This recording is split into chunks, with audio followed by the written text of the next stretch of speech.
ये कहानी है उत्तर प्रदेश में बसे एक खुशहाल गांव की, जिसका नाम है फुरफुरी नगर। जैसे ही सुबह सूरज की पहली किरण धरती को छूती है, पूरा गांव खिलखिला उठता है। पेड़ों पर चहचहाते पंछियों की मधुर धुन एक नई सुबह का स्वागत करती है। हर इंसान अपनी रोजी रोटी की तलाश में घर से बाहर निकल पड़ता है। कोई खेतों में पसीना बहाने जाता है, तो कोई मजदूरी का काम करता है।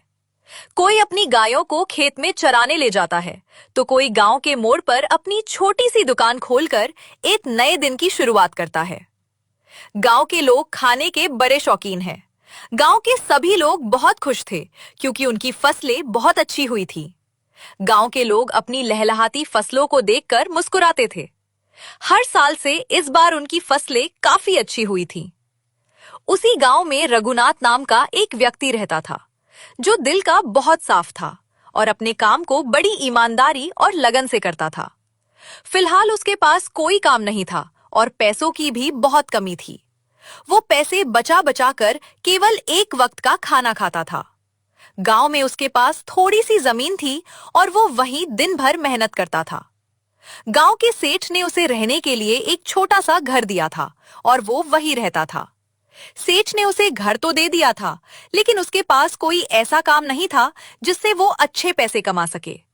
इसी वजह से वो सेठ को सही समय पर मकान का किराया नहीं चुका पाता था। वो हमेशा दुखी और परेशान रहता था। वो हर दिन भगवान से अच्छी जिंदगी के लिए प्रार्थना करता था। गांव के सभी लोग बड़े ही मेहनती थे। उनकी दिन रात की कड़ी मेहनत के कारण उनकी फसलें इस साल बहुत अच्छी हुई थी। एक दिन की बात है, गहरी रात थी। सभी लोग अपने अपने घरों में सोए हुए थे। तभी अचानक से बिजली कड़कने लगती है। धीरे धीरे हल्की हल्की बारिश भी शुरू होने लगती है। ये देखकर लोग उठकर बैठ जाते हैं। सभी लोग बस हाथ जोड़कर भगवान जी से यही प्रार्थना कर रहे थे कि हे भगवान, कुछ भी हो जाए हमारी फसलें बचा लेना, नहीं तो हमें इस बार काफी भारी नुकसान होगा। अगला सवेरा आता है और गांव में भारी बारिश की वजह से सभी लोगों की खेतों की फसल तहस नहस हो गई थी। सुबह होते ही गांव वाले अपने अपने खेतों में देखने के लिए जाने लगते हैं। सभी लोग देखते हैं कि इस बारिश ने उनकी सारी फसल खराब कर दी। सभी लोगों के चेहरे पर बस दुख ही दुख था और पूरे गांव में खामोशी छा गई। सारे लोग बस यही बातें कर रहे थे कि अब हमारा क्या होगा। इस साल तो हमारी फसलें बर्बाद हो गई हैं। हमें बहुत बड़ा नुकसान हुआ है। हमारी सारी मेहनत पानी में फिर गई। ये कह कहकर सभी रो रहे थे। अगली सुबह होती है। रघुनाथ भी अपने घर में बिस्तर पर बैठा था। तभी उसे बाहर से जोर की आवाज आती है। ए रघुनाथ, बाहर आ और मेरे किराए के पैसे दे। ये सुनकर रघुनाथ घर से बाहर आता है और देखता है कि ये तो सेठ है, जो किराए के पैसे लेने आया है। सेठ, चल रघुनाथ, मेरे किराए के पैसे दे। तूने बहुत समय से पैसे नहीं दिए हैं। रघुनाथ, सेठ जी, आप बात की गंभीरता को समझिए। आपको भी पता है कि गांव में भारी बारिश के कारण सबकी फसलें खराब हो गई हैं और सभी को बड़ा नुकसान हुआ है। तो इस समय आखिर कोई पैसे कहां से दे पाएगा? सेठ, देख रघुनाथ, मेरा भेजा मत खराब कर। मुझे भी बड़ा नुकसान हुआ है। मेरे सारे खेतों की फसलें खराब हो गई हैं। मुझे भी पैसों की जरूरत है, तो ये बहाना तू कहीं और देना। चल, अब मेरे पैसे निकाल जल्दी से। रघुनाथ, सेठ जी, मेरे पास तो थोड़े भी पैसे नहीं हैं। मैं तिनका तिनका पैसे जमा करके तो एक वक्त का निवाला खा पा रहा हूं। अब आपके पैसे कहां से लाऊं? तेरे पास पैसे नहीं है तो तू मेरे घर से निकल जा, अभी के अभी। वो सेठ से बहुत विनती करता है और उनसे थोड़ा और वक्त मांगता है। सेठ कहता है, ठीक है, लेकिन याद रखना रघुनाथ, मैं 15 दिन बाद वापस आऊंगा और उस वक्त मुझे पैसे चाहिए तो चाहिए। रघुनाथ। ठीक है सेठ जी, अब चिंता मत कीजिए। सेठ गुस्से में वहां से चला जाता है। रात हो जाती है और रघुनाथ बिना खाए भूखा घर में बैठा हुआ सोच रहा था। अब मैं ऐसा क्या करूं कि सेठ के पैसे मैं 15 दिन में चुका पाऊं, वरना वो सेठ तो मुझे जिंदा चबा जाएगा। छोड़ो, जो होगा देखा जाएगा। अभी मैं सोता हूं। कल सुबह बाजार जाकर कुछ काम ढूंढने की कोशिश करता हूं। अगली सुबह होती है। वो सुबह जल्दी उठता है और बाजार की ओर काम की तलाश में जाने लगता है। वो काम की तलाश में गांव में इधर उधर भटक रहा था। तभी वो एक आदमी के पास जाता है और कहता है, अरे भाई, मैं काम की तलाश में भटक रहा हूँ। आपके पास मुझे कोई काम मिलेगा क्या? आदमी, देखो भाई, गांव में भारी बारिश की वजह से बहुत नुकसान हुआ है, तो मैं तुम्हें अभी पैसे नहीं दे पाऊंगा। रघुनाथ, फिर रहने दो भाई, मुझे जल्दी ही पैसों की जरूरत है। वो ऐसे ही गांव में काम की तलाश में भटकता रहता है, लेकिन उसे कोई काम नहीं मिलता। फिर अगली सुबह होते ही वो वापस काम की तलाश में गांव में घूम रहा था। गांव में बिहारी की मटन चावल की एक प्रसिद्ध दुकान थी। उसकी दुकान पर हमेशा ही लोगों की भीड़ लगी रहती थी। सभी लोग उसकी दुकान पर गर्मा गर्म मटन चावल खाने आया करते थे और उसे रोज अच्छा मुनाफा भी होता था। रघुनाथ भी घूमते घूमते उसकी दुकान पर पहुंच गया और उससे काम मांगा और कहा, अरे भैया जी, मुझे यहाँ कोई काम मिलेगा क्या? मुझे पैसों की बहुत जरूरत है। बिहारी ने भी मन में सोचा कि मेरी दुकान पर हमेशा भीड़ लगी रहती है, मैं सारा काम अकेले नहीं कर पाऊंगा, तो मैं इसे बर्तन धोने के लिए रख लेता हूँ। फिर वो रघुनाथ से कहता है, ठीक है, वैसे भी मुझे बर्तन धोने के लिए कोई चाहिए था, तो तुम कल से दुकान पर आ जाना। रघुनाथ। ठीक है सेठ जी। अगली सुबह होती है। रघुनाथ बिहारी की दुकान पर काम करने जाने लगता है। धीरे धीरे बिहारी की दुकान पर भीड़ लग जाती है और सभी लोग प्लेटों में मटन चावल का आनंद लेने लगते हैं। वही रघुनाथ भी अपने बर्तन धोने के काम में लग जाता है। वह अपना काम पूरी ईमानदारी से करता था। ऐसे ही रोज रघुनाथ बिहारी की दुकान पर जाता और अपना काम करता था।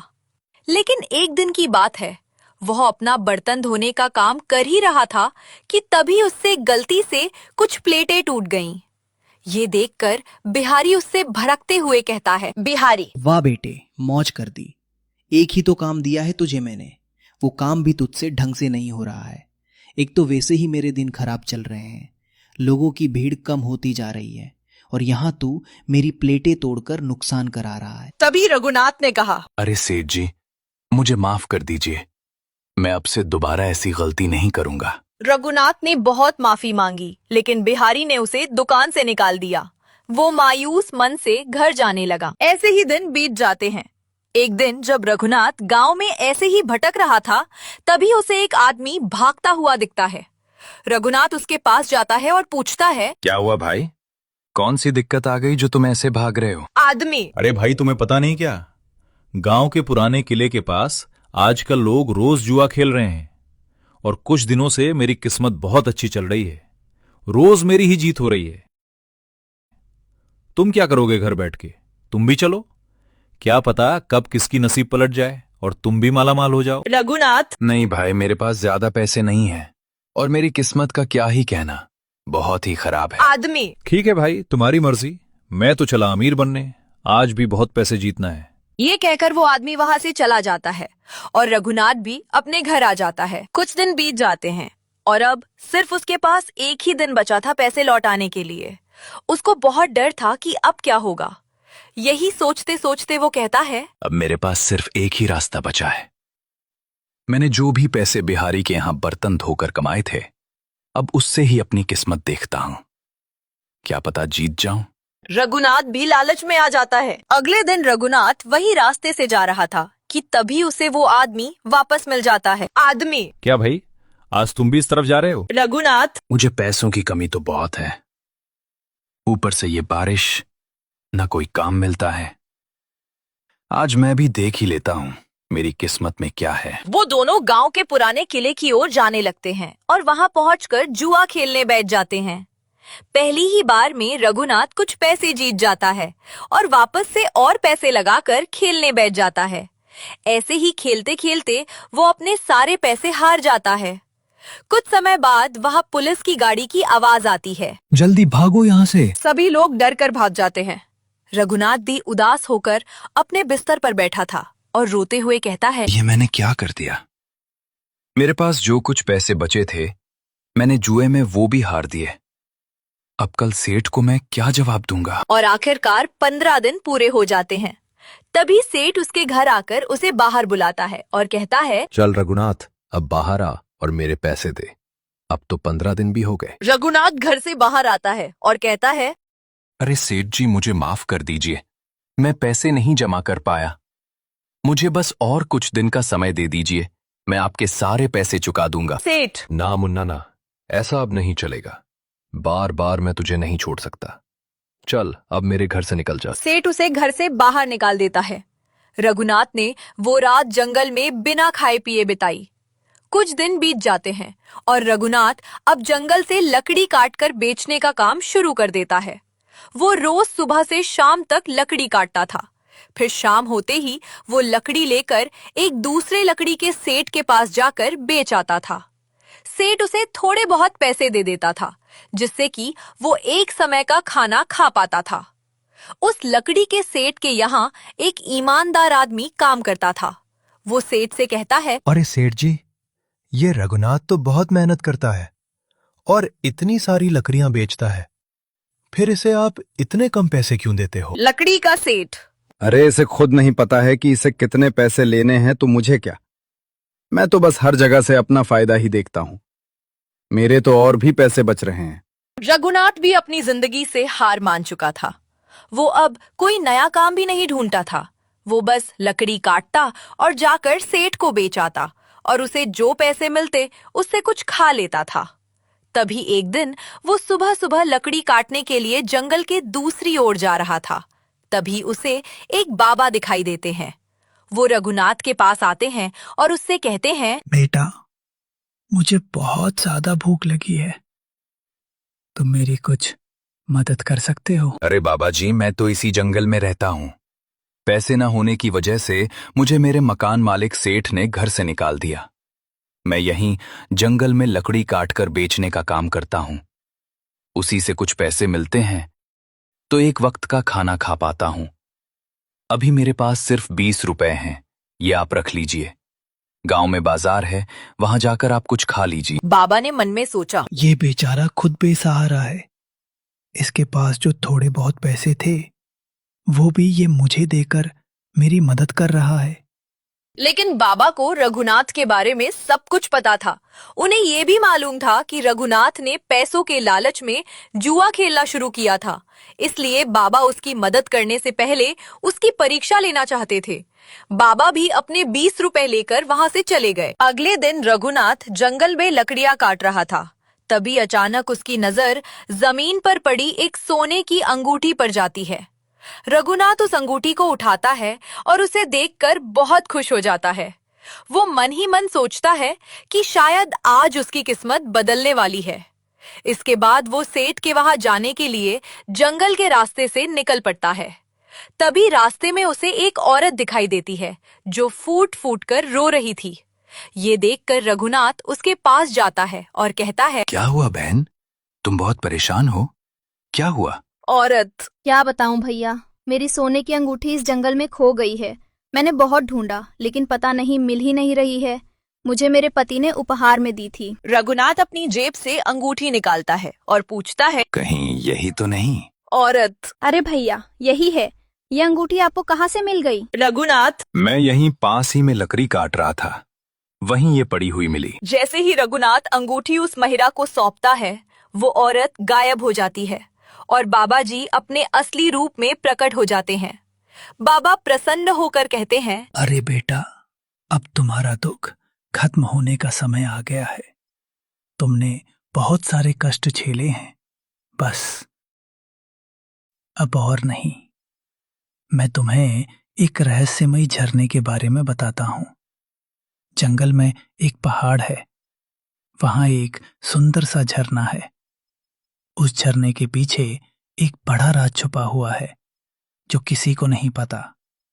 उसके अंदर एक जादुई बाजार लगता है और वहां हर कोई नहीं जा सकता क्योंकि उसका रास्ता किसी को नहीं पता। सभी लोग सिर्फ झरना ही देखते हैं। यह एक राज है। मैंने बस तुम्हें ही इस जादुई बाजार के बारे में बताया है।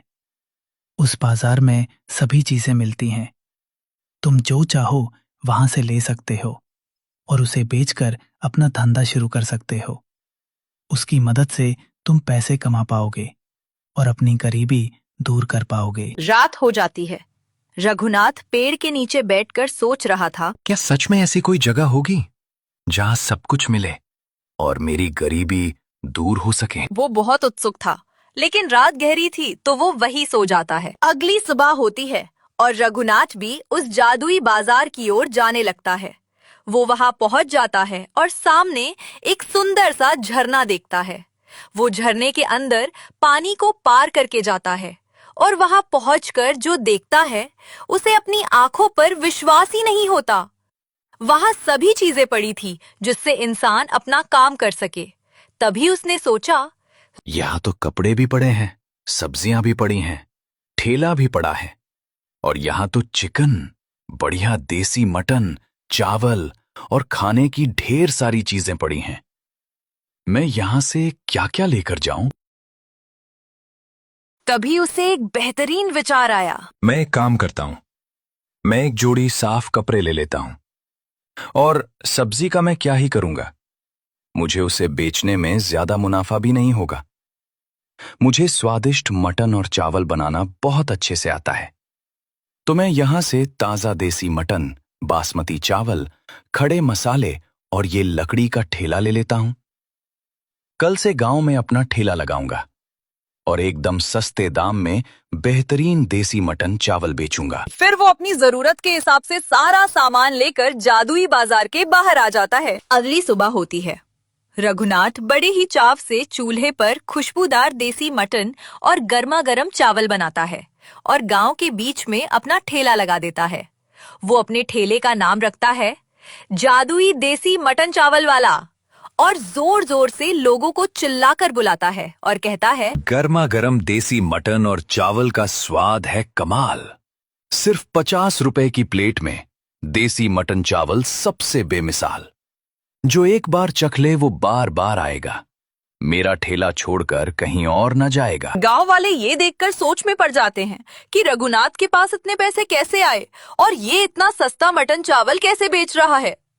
तभी उसके ठेले पर 2 लोग आते हैं और कहते हैं, अरे रघुनाथ भाई, तुमने मटन चावल का ठेला लगा दिया, तुम्हारे पास इतना पैसा कहाँ से आया भाई? रघुनाथ, अरे भाइयों, मैं लकड़ी बेचने का काम करता था और रोज ईमानदारी से खूब मेहनत करता था। तो ये देखकर मेरे लकड़ी वाले सेठ ने मुझे ये ठेला दे दिया और कुछ पैसे भी। तो मैंने सोचा कि कुछ खुद का काम शुरू किया जाए। बस इसी वजह से अपना ठेला लगाया है।